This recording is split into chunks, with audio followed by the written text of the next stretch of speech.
എല്ലാവർക്കും പുതിയ വീഡിയോയിലേക്ക് സ്വാഗതം. മീൻ വറുക്കുന്ന മസാലക്കൂട്ടൊക്കെ എല്ലാവർക്കും അറിയുന്നതാണ്. പക്ഷേ പലവരും പല രീതിയിലാണ് മസാലകൾ തയ്യാറാക്കുക.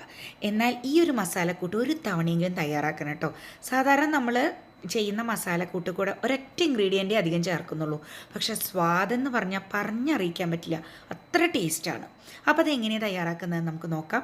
അതിനുവേണ്ടി ചെറിയ മത്തിയാണ് കഴുകി വൃത്തിയാക്കി വെച്ചിട്ടുള്ള മത്തി. ഒരു 10-15 എണ്ണം ഉണ്ട് കേട്ടോ.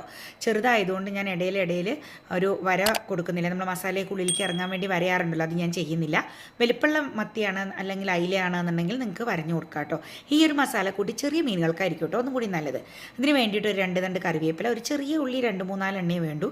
വെളുത്തുള്ളി ഒരു 5-6 എണ്ണം അത്യാവശ്യം വലിപ്പമുള്ളത്, അതുപോലെ ഒരു 2 ഇഞ്ച് വലിപ്പത്തിലുള്ള ഇഞ്ചി, ഇത് അത്യാവശ്യം വേണം കേട്ടോ. ചെറിയ ഉള്ളി ഇതിന് പേരിനൊരു 3-4 എണ്ണേ ചേർക്കുന്നുള്ളൂ. പിന്നെ വേണ്ടത് പെരിഞ്ചീരകമാണ്. 1 ടീസ്പൂൺ പെരിഞ്ചീരകം, 1 ടീസ്പൂൺ കുരുമുളക്, പിന്നെ അത്യാവശ്യത്തിന് എരിവിന് ആവശ്യത്തിനുള്ള മുളക്. കുരുമുളകും പച്ചമുളകുമാണ് കേട്ടോ ഇതിന് എരിവിന് ചേർക്കണം. 5-6 മുളക് ചേർത്തിട്ടുണ്ട്. ഇതിലേക്ക് വേണ്ട ഇൻഗ്രീഡിയൻറ്റ് മല്ലിയാണ്. മുഴുവൻ മല്ലി 1/2 ടീസ്പൂൺ. ഇതാണ് കേട്ടോ ഇതിൻ്റെ സ്പെഷ്യൽ മസാല കൂട്ടിലേക്ക് അടിപൊളി ടേസ്റ്റ് തരുന്നത്. പിന്നെ നമുക്ക് കളറിനും ഒരു സ്വാദ് കൂടാൻ വേണ്ടിയിട്ട് കാശ്മീരി മുളക് പൊടി 2 ടീസ്പൂൺ നിറച്ച് ചേർത്തിട്ടുണ്ട്. ഓരോരുത്തരുടെ എരിവിനനുസരിച്ച് പച്ചമുളകും കുരുമുളകും കൂട്ടി ചേർക്കുക. കാശ്മീരി മുളക് പൊടിയാണ് നിറത്തിന് ചേർക്കുന്നത് കേട്ടോ. അപ്പോൾ ഇനി നമുക്ക് വേണ്ടത് ഒരു മിക്സിയിലേക്ക് ചേർത്ത് അതിനാവശ്യത്തിനുള്ള ഉപ്പും വെളിച്ചെണ്ണയാണ് കേട്ടോ ചേർക്കുന്നത്. പിന്നെ ഒരു 2 ടേബിൾ സ്പൂൺ വെള്ളം കൂടിയും ചേർത്തിട്ടാണ് ഇത് അരച്ചെടുക്കുന്നത്. വെള്ളം ഒരുപാട് ആവരുത്. ഇതുപോലെ നമുക്ക് അമ്മിയിൽ അരച്ച് കിട്ടുന്ന രീതിയിൽ വെള്ളം കുറച്ച് അരച്ച് നമുക്കതിലേക്ക് മീനിലേക്ക് ചേർത്ത് കൊടുക്കാം. ഇനി ഇതിലേക്ക് അരമുറി നാരങ്ങ കൂടി പിഴിഞ്ഞ് നന്നായിട്ട് ഇളക്കി യോജിപ്പിക്കണം.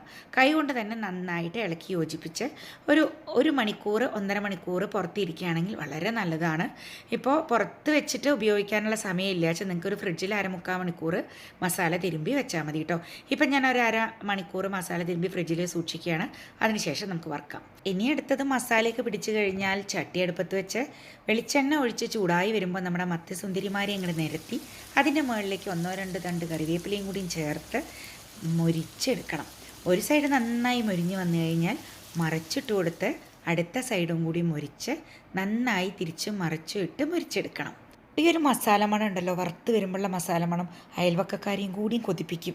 ശരിക്ക് അവിടെ ചോറ് വെച്ച് ഇവിടുന്ന് ഉള്ള മണം കൊണ്ട് മണത്തുണ്ണണ്ട അത്രയും ടേസ്റ്റുള്ള ഒരു റെസിപ്പിയാണ് കേട്ടോ ഇത്.